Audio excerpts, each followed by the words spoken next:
since inside you feel you want to be part and parcel, but now the time and your schedule does not allow, and you find yourself now you are used to sit at the front with the choir on Sunday, and now you realize you start by sitting behind the choir because you know some lyrics and whatever. As time goes on, you find yourself close to the door. It starts from the unit of the family. The man has been domesticated, quote unquote, domesticated, such that he's not proactive. The modern man is not proactive. We are living in a world that's loud, fast, opinionated, and constantly redefining truth. But how do we stay grounded? How do we love God deeply while navigating real life? This is a space for honest conversations, real questions, faith, and real growth. Welcome to Truth, Tradition, and Testimony. I am Sharon Kalungi. Saint Jose Maria Escriva said that the greatest male saint was not a pope, a bishop, or even a priest. He was a layman, a husband, and a simple carpenter. In the month of March, the Catholic Church dedicates the month to Saint Joseph, who is the patron saint of the Universal Church. On today's episode, we are going to talk about the challenges men face and also their role in the church as we look at the qualities of Saint Joseph, who is my favorite saint. I am joined by great men here who I'm privileged to host, and I'm going to let them introduce themselves as they also tell us their favorite saints. Karibuni sana. Asante. Thank you. So we'll start with you. Okay, I'm Christopher Diritumwai, a Catholic from the Archdiocese of Nairobi, born and bred here in this Archdiocese, Great Archdiocese of Nairobi. You asked about our saint. Yes. My favorite saint is, of course, the one you've started with, Saint Jose Maria Escriva, the founder of Opus Dei. I believe he really did a lot for the lay evangelization for his time, his period that he served, and he created a prelature that has continued to spread in the world in terms of work, as we focus on Saint Joseph, of work and making people understand working with order and intensity. Yeah. Okay. Thank you. Yeah. On my far right, is it right or left? Right. Should be right. My name is Justin Mwenda. Born in the Archdiocese of Meru, but currently in the Archdiocese of Nairobi. Yes, and my favorite saint should be Saint Justin, my patron saint. Okay. Yes. Fantastic. It's an honor to host you here. Thank you. Yeah, and we are going to talk. We start with the qualities. We start with the qualities of Saint Joseph that speak to you as a Catholic man. Oh, yes. Personally, it's the workmanship. I would use that word because I believe a man was created to work. If you look at from the origin of man, creation of man, you see he was put in the garden to work. So Saint Joseph showed us the way. He was a carpenter. He was a carpenter and a very good one at it, and he worked and made sure that the man should live in his purpose of work. Yes, so workmanship works for me. Yeah. Okay, and you, Justin? I would go with obedience. It is not easy for a man to accept responsibility for a child that is not his. But since God spoke to him and later he understood the purpose, he obeyed. He obeyed and took care of the child. Yeah. I think that works for me. Okay, for me, I'll go with protector because he protected the Holy Family. Like, there's something that fascinates me, that he fathered Jesus, and I would love to know like how he did that.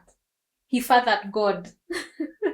Like from being an infant to when he died, we don't know at what age and all that, but that the humility that took him to knowing this is the savior. So that really fascinates me about him, and that's why he's my favorite saint.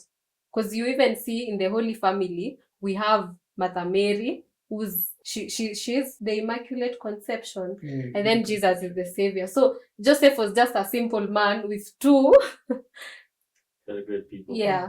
Yes. Yeah. Okay, so let's dive into the challenges that men face in the church. We'll start with you, Chris. I think the biggest challenge we face is that the fact that men have been, I will not say they have been neglected, we have taken a back row and assumed that the church is okay, whether with or without us. Number two is that the issue of trying to balance between culture, faith. That's a big challenge that men are facing, because you see, many of us come from, we are African, especially let me talk about the church in Africa. We face that thing of we are African. So why are we focusing so much on faith that was brought by, that thing makes us be a bit back.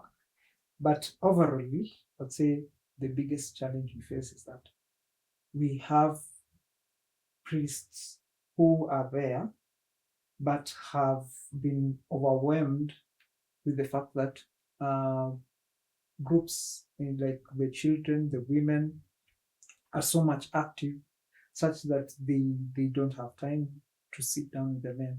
And this is a danger to the church, because the church itself is centered, starts with men. That's why nuns are not ordained. If you understand, they are not ordained. The ordained persons are men. And then when it comes to the church congregation and the faithfuls, now we move from the men faithful to women to the children, and the men are left. I think it's an assumption that we're just okay, but it's not. It's not okay. And that's why I think that challenge of being sidelined has made us men, has made the church actually to focus on what is not supposed to focus on. On Sunday, I'm going to give an example. Where I went for Mass, the priest talked about how the church, the leadership, because now we are doing the elections, the church elections are happening right now, saying we elect leaders who are focusing, when they meet, 3/4 of the time is projects, then a quarter is faith. And man is not rooted to projects as per se, is rooted to spirituality and faith. And if man is not connected to the faith and the spirituality of the church, definitely even the project, they won't give it so much relevance. Yeah, you've talked about men being sidelined. Is it that they're being sidelined, or it's them that have taken a back seat? Number one, let me correct that, it's not being sidelined. It starts from the unit of the family. The man has been domesticated, quote unquote, domesticated, such that he's not proactive. The modern man is not proactive, and I don't like using the word modern. The man is not proactive because he has been made modern. He's been made in a setting where he's just a tool for conveyor belt. When he becomes a conveyor belt tool, it doesn't become useful, and he doesn't live like St. Joseph. Actually, he doesn't become somebody who can work on his purpose, who can be obedient to God, because he's just going on a routine. But if the man is not domesticated and left to be men, he gives he gives his all, and he's rooted to the masculinity and is rooted to the spirituality. And once the family has a man who is not tamed, the man can get into the church and lead. And when he leads, that's where we get to the point where men are seen in the church. We are seeing that is coming in, but it's not with the boomers, the X and the millennial generation. The Gen Zs are trying to bring that back. They're trying to bring that back, that the man should be let to be. Let to be. Because if man is let to be, he will be able to connect. And once he connects with his purpose and his spirituality, he's able to connect even with faith and make the women and children feel safe in the church, as per se. And so, as CMA, they say a good man, good family, good society, something like that. That's what they stand for. But it's the man himself took up a domestication role that is not supposed to take. He took up a domestication role such that he relates with his family from a point of being meek and timid, instead of being obedient and courageous and practice fortitude. Yes. Okay, let's go to Justin. You talked about obedience. Yes. So as a challenge, how hard is it to be obedient today? Well, as an African man, when we start there, we are brought up with some masculinity in such a way that we don't like exposing our weaknesses. So sometimes we might find ourselves thinking that when we obey, we are weak. And from our cultures, from the way we are brought up, a man is supposed to, yes, you should show leadership at some point, but that point of weakness, many men tend to confuse that with obedience with weakness. So that's a challenge to many men, and that's why you see most of the men have gone away from the church, because a church is not where you practice your masculinity, and most of them feel like they are being oppressed or being forced to act somehow to fit in. And then the boy child now in our society these days has been left to fend for himself. And there's so much talk of girl empowerment, and the boy feels like he has been left behind. And these boys are the ones growing to be men. Then you raise a weaker generation of men. Then you see the women start dominating everywhere, and men start feeling. They take the back seat, as you said. Yes. Yeah. They feel left behind. Yes. There's a statement I heard that the girl child has been empowered and the boy child has not been taught how to deal with an empowered woman. Exactly. Okay. Exactly. And it is affecting all aspects of the society, unfortunately. Yes. Okay. What can be done to counter that, Chris? Well, first, before I get to that, the empowerment. I've always had my own take. I think women have always been empowered, number one. And I will explain like this. If you ask our grandfathers who are alive, you ask them, who are nurses? They'll tell you women. Who are chefs? They were women. So it means they were empowered from the beginning. But again, what happened is that as we grew as a society, generally we focused on the top % of men who are doing well, not the average man.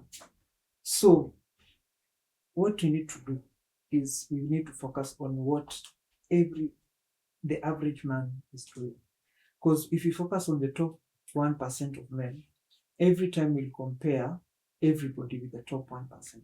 But again, we have the average man who will live an average life like Joseph. But then Joseph lived an average life. Very simple. Yeah, very simple, average life. He got a woman. He had a family. He worked, and that's all. That's why you'll not hear a lot of things in a lot of the stories in the Bible. The only thing you'll hear in the Bible is that he's a descendant of David, of the lineage of David. You see that lineage is there, but again, he's not what? He's a simple man. So the average man needs to come to that point of being seen and not being neglected and being sidelined, not being pushed. It's good to push a man to be better, but it's also good to look at his role as a man. Because if we compare the top 20%, already, it means even in the church, they will compare the top 20. The top 20, the top 1% of men are the ones who will see as men.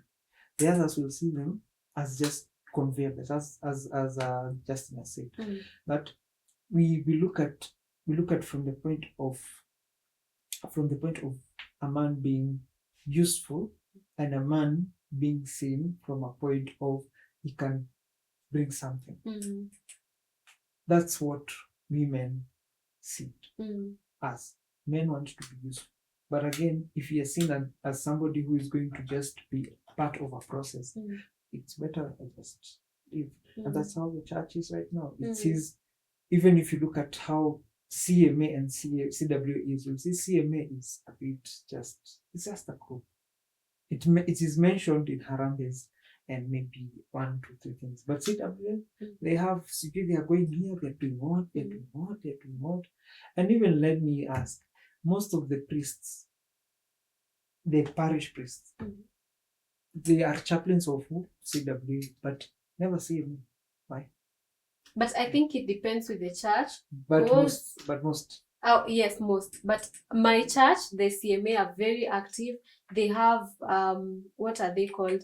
They mentor boy child. I don't know, those programs like that. Yeah. Even Rstudios of Nairobi has brought Beacon Boys because of that. Yeah, it's reason. called Beacon Boys. Beacon Boys has been brought because of that. Oh, now they are bringing it. Bringing it because they have realized there's a gap, and that gap needs to be closed. Yeah. By us now, and it can't be closed. The funny thing is, it can't be closed by any other person. It's the men who will still close it. So we'll have to still come back and do it. Yeah. So at the end, it's that we should take up our role. We might. There, Justina said, talked about man being alone, a boy being alone. Generally, that is how it is. But again, he needs what we lack. It's not being alone like for the empowerment thing or the empowerment nature. We need to create brotherhoods. The way Beacon Boys is being modeled, it's creating brotherhoods. Because men thrive in brotherhoods. Having men that he can confide to, men who can tell him, you can do this, we can do this, we can do this. You see, the brotherhood. If you look at even how our priests live, they live together. They are resident priests because we live in that brotherhood. We find this community, creating the community of men. It's very important because it's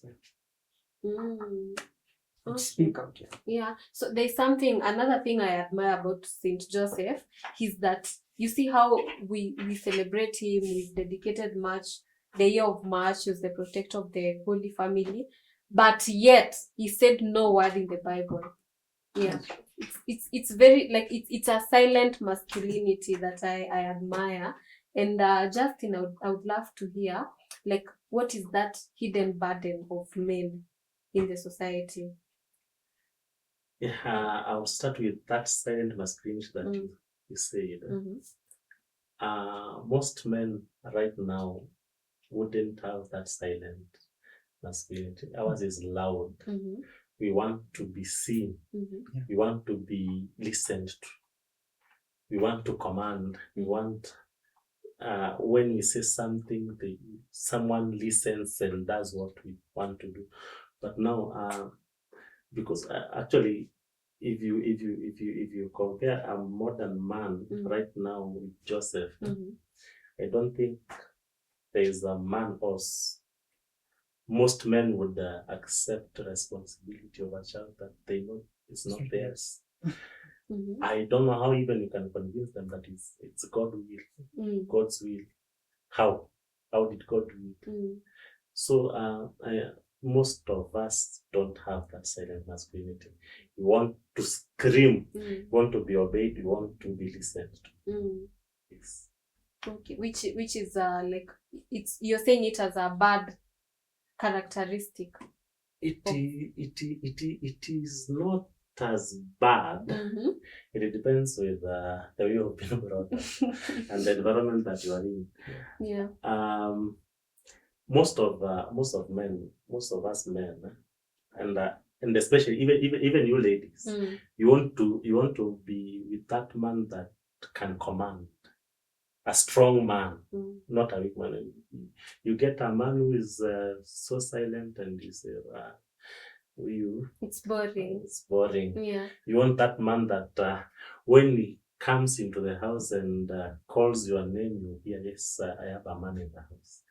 So that silent masculinity does not play in modern society, unfortunately.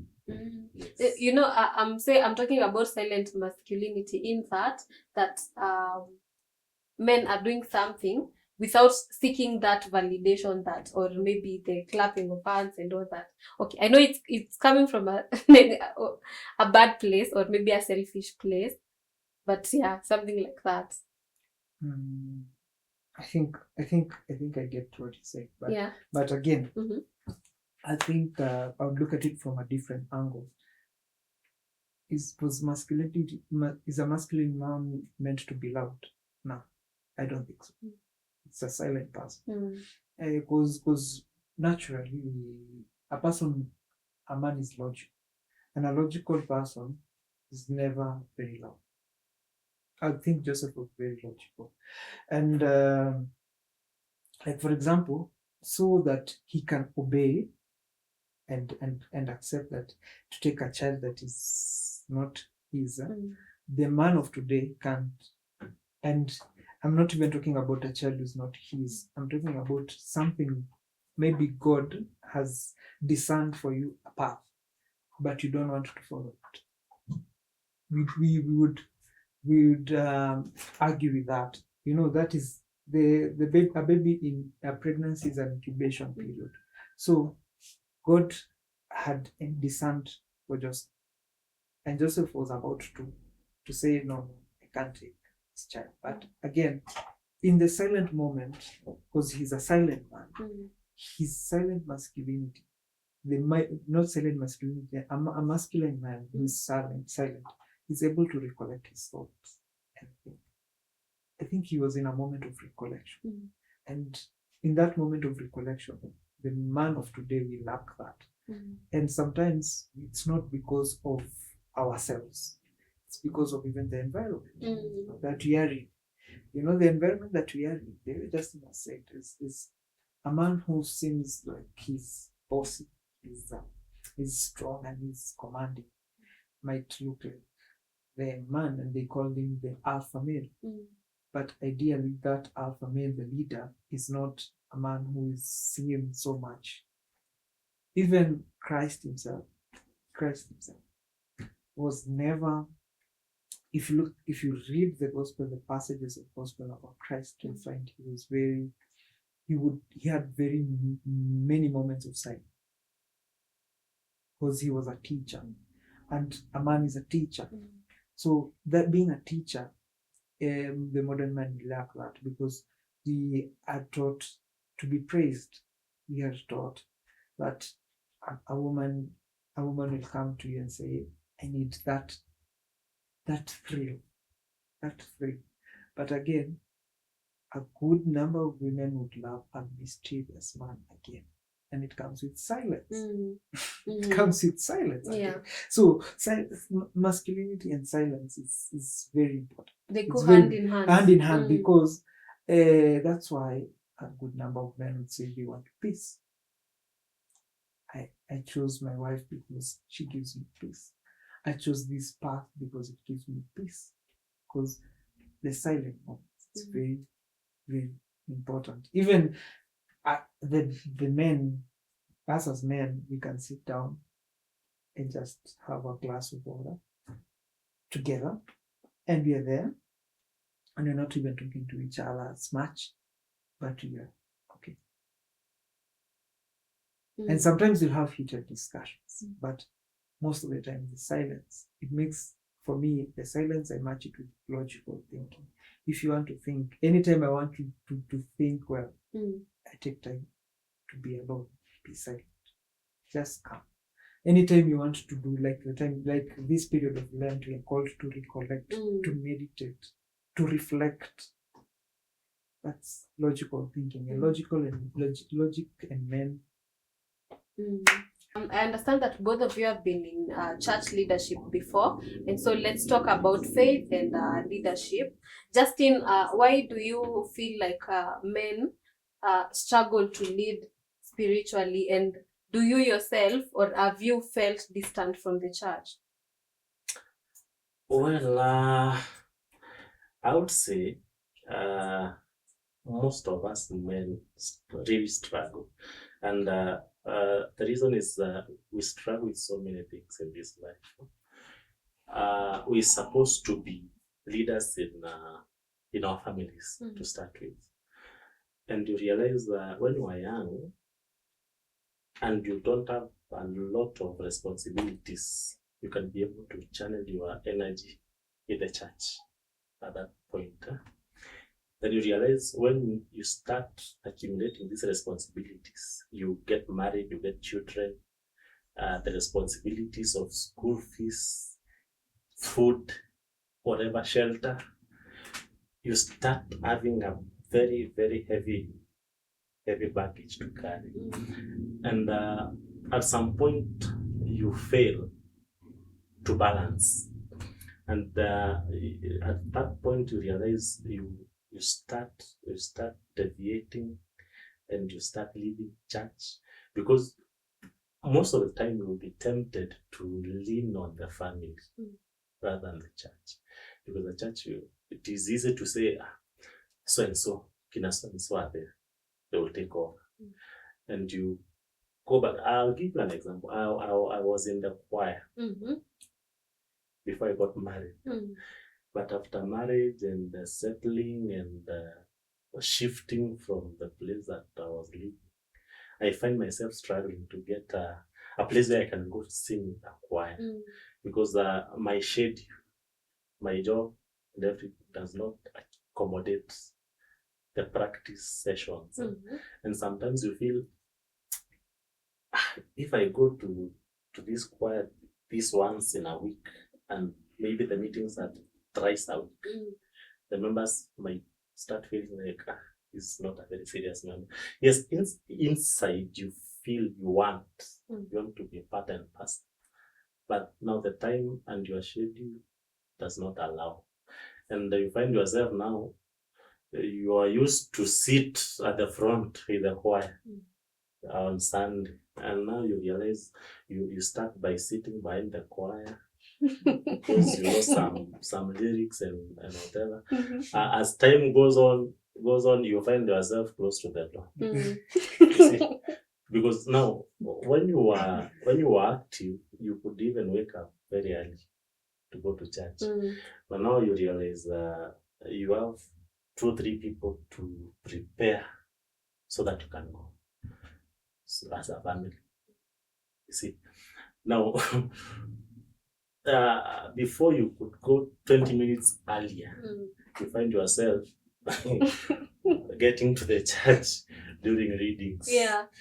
Sikupenda, you just find yourself, and these are things that we are struggling with as men, because you want to lead, yes, but the responsibilities that come with it sometimes are not so easy. Yes, and God, Mungu anatusaidia. Okay, Chris, do you feel yourself now? Let's talk about you as a man. Do you feel like you struggle spiritually? Well, yes, sometimes. Sometimes. I think Justin is at least a better place. He can serve a family. Maybe I serve myself. Uh, Personally, I think I struggle spiritually sometimes because sometimes things that are happening around me, I think I tend to give them a priority than my spirituality. Let me put it this way. We live in a world where it's very noisy. It's very noisy. It's flashy. So sometimes you focus so much. As a man, I focus so much on building portfolios, building an investment, building what, having a good time. It takes me away from my spirituality. So at the end, I find I am a slave to other things rather than me being in control of myself. Because I believe sometimes being a leader starts by first leading yourself. You start by in contact with your spirit, and when you know you're wrong, you get back. But most of the time, a man like myself, sometimes we find ourselves enslaved to other things. We're enslaved to other things. We think of vices like alcohol, disease, whatever. These are things that people do. But again, we forget. Again, also, we can be a slave of even money. Yeah. we can be even a slave of money because we think we sleep, think, talk money up to some point where you have lost yourself. What does it profit yourself to gain the whole world and lose your soul? Yes. So that thing, we take it, we just say it casually, but it's true. That's what is happening. We find we sometimes focus on the grind, and also the grind you're focusing on is not really, it's for just putting food on the table, doing a investment plan here and there, and most of us, we lose ourselves when we start getting the money and start becoming flashy. So at the end of the day, you don't need yourself. Because now, I'm driving my own car, good car. I have good house. I have a body. I've married a body. So, things are moving on my house. Why?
Yes. What is that one thing that you feel like women misunderstand about men?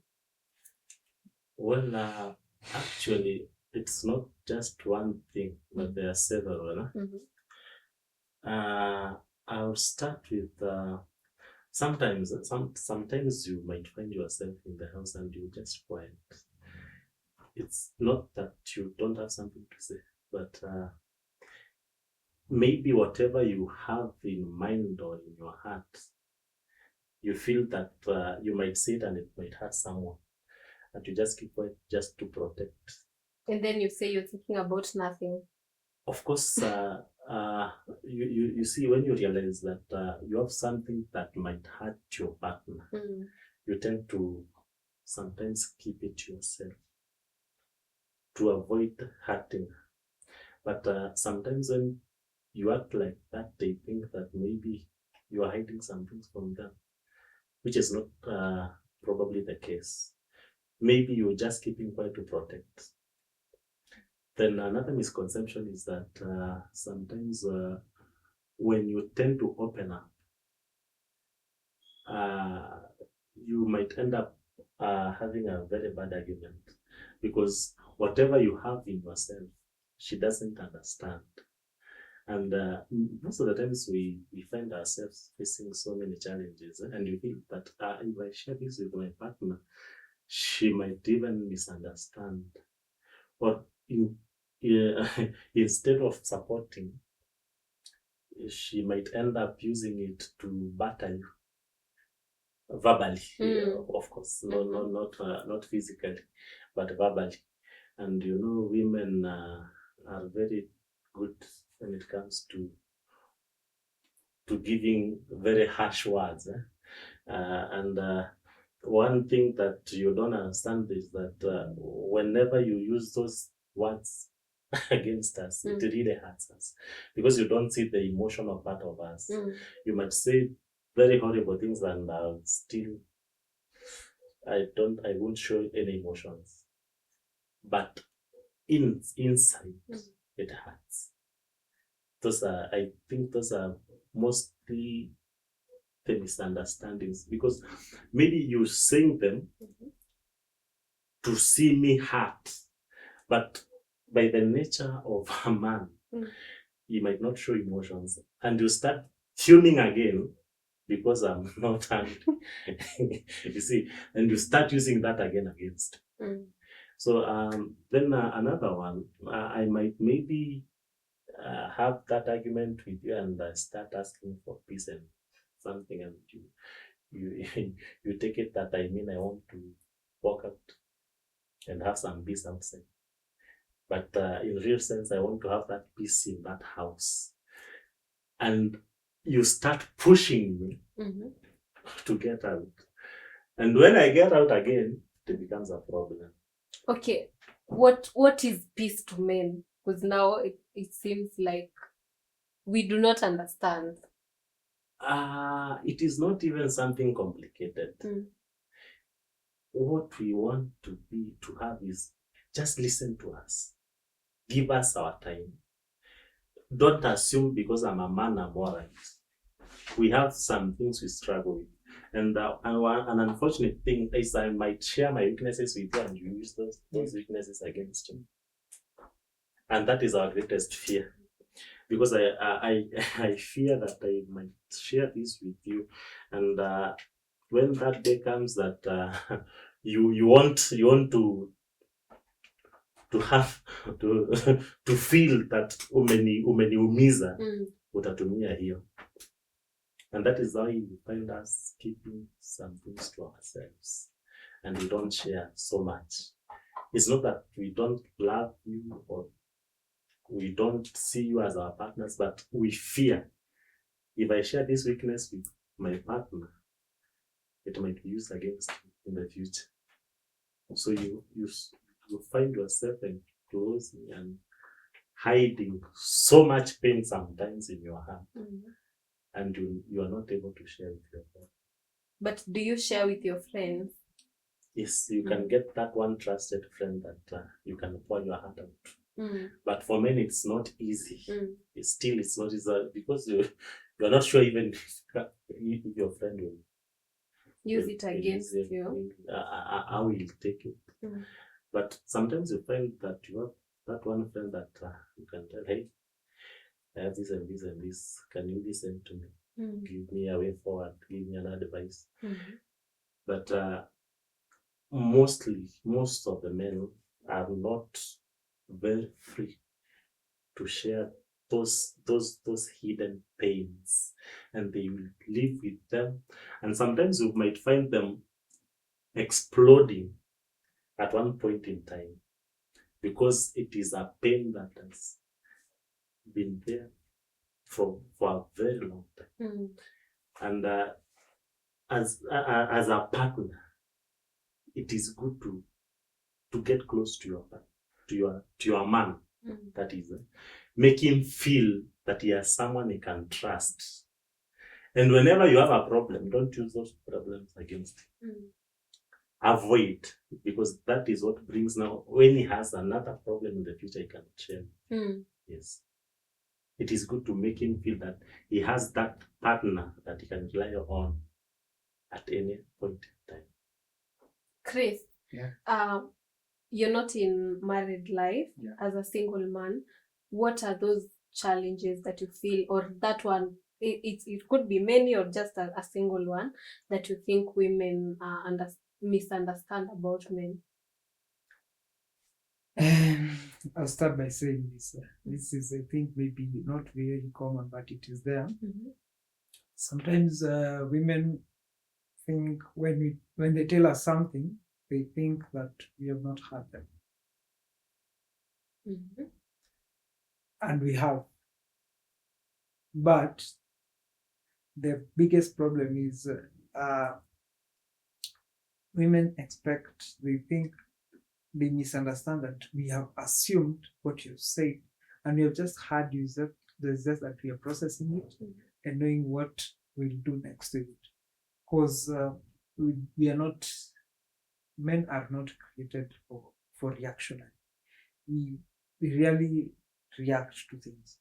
Even when maybe something happens here, we tend to first, before we do an action, that action would be followed by a thought process first. So that one thing that you misunderstand, that as you have told me something and you think I've not heard it. It's just that we don't react to what you said. We're just listening, and we are going to act on it when that time comes. That's something that number one. Number two is misgivings of our actions, of our words or actions. Sometimes women don't listen. You don't listen to what you say. You have already made your conclusion, and now you're coming. That is, you're coming to misunderstand. Every word I say is being misunderstood because of already the presumption of what you would have assumed that will come.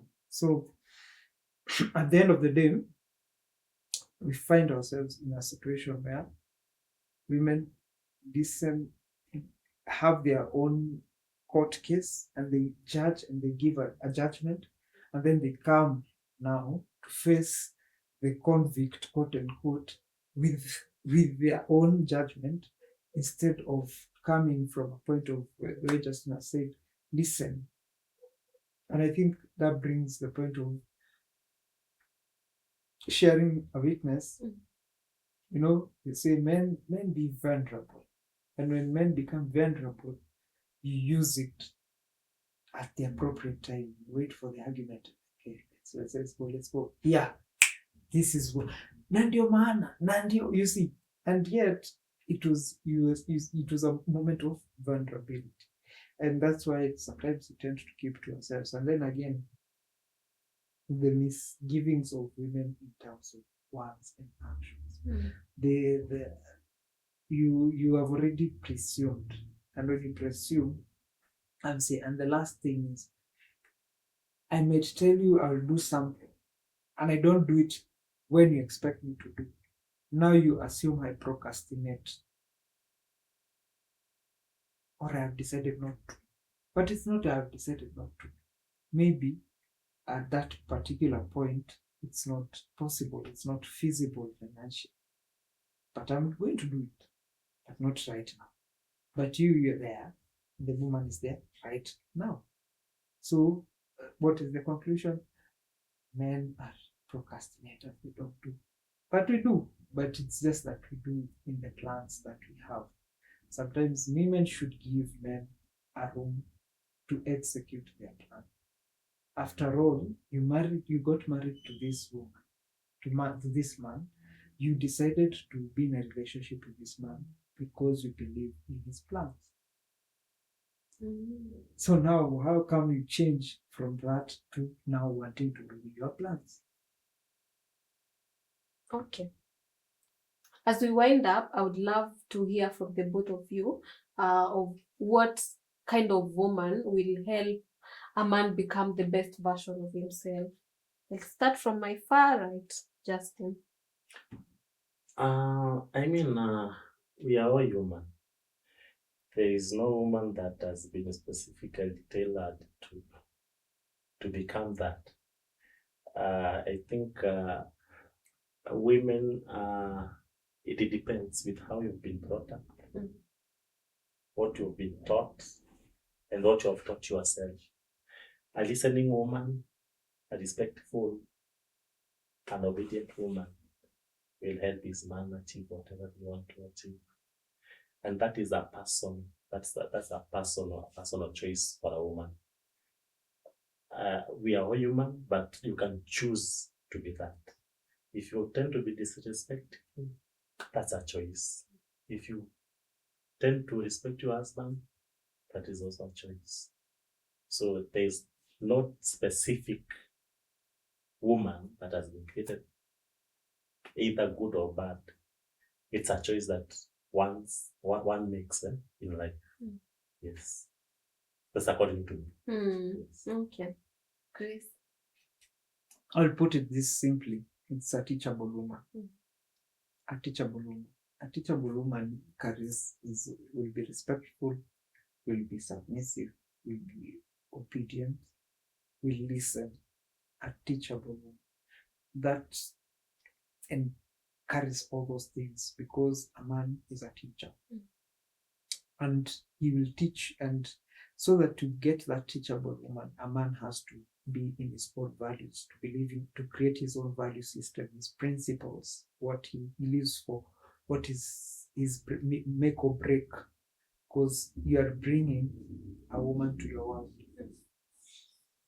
It's not vice versa. It's the other way. The woman comes to man's domain. Even from the word go, Eve was brought to Adam. So, and you see when Eve became unteachable and decided to follow the serpent, it costed us, the human race. That's the thing.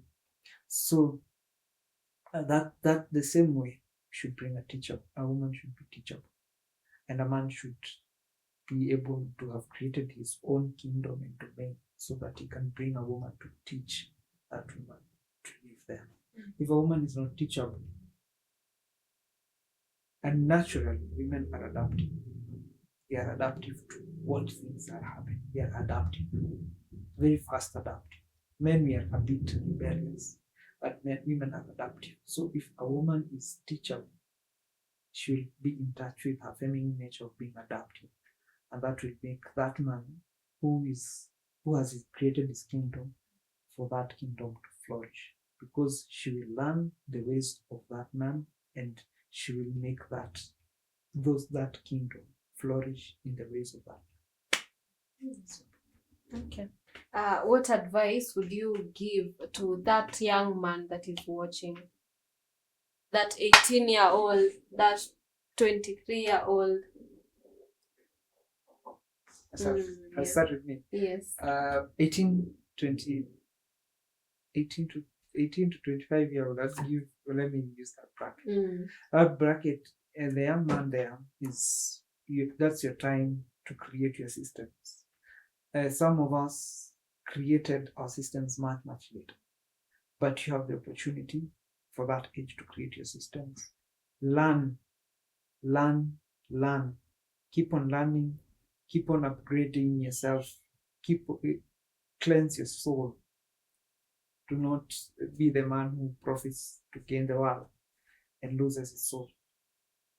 Cleanse your soul, create your soul, create your belief system, create your value system. By the time you're getting to your 30s, you know, this is where I'm going, this is my direction of life, and this is what I'm following. And if you do that, even God rewards that. And God's reward comes through nature, the vibration of nature.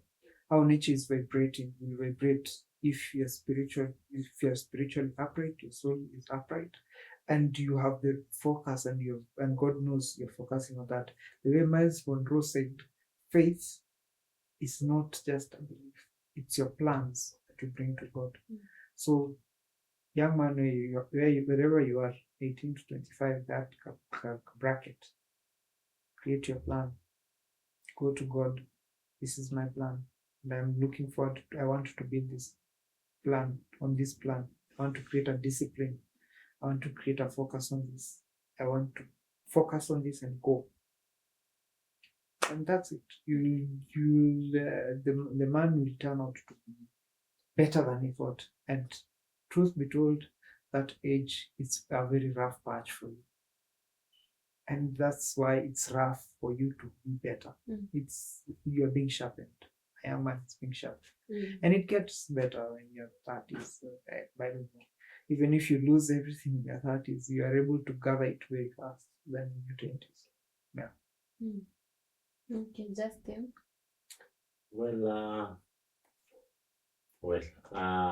Advice. I would say to that man, 18 to 25, be open to learning new things every day. Focus on your goals. Be open to criticism and learn from that criticism. And more so, get closer to God. It always helps. When you're making those decisions, those hard decisions, always seek God to guide you. That's it. And there's nothing, from a woman's perspective, there's nothing as attractive as seeing a man who like just goes to God, like focuses on God. Kuwa spiritual si ufala. Yes. Very true. Very true.